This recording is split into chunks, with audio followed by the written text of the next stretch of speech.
चम चम चम के लाठी सनिया की आज घर बाल में आई है ना। चम चम चम के लाठी सनिया की आज घर बाल में आई है ना। सासू से कैले बनी झगड़वा की सासू लहराई बे करिए ना। सासू से कैले बनी झगड़वा की सासू लहराई बे करिए ना।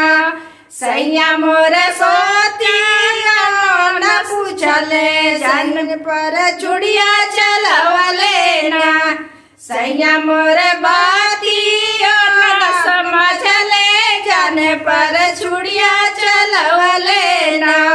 चम चम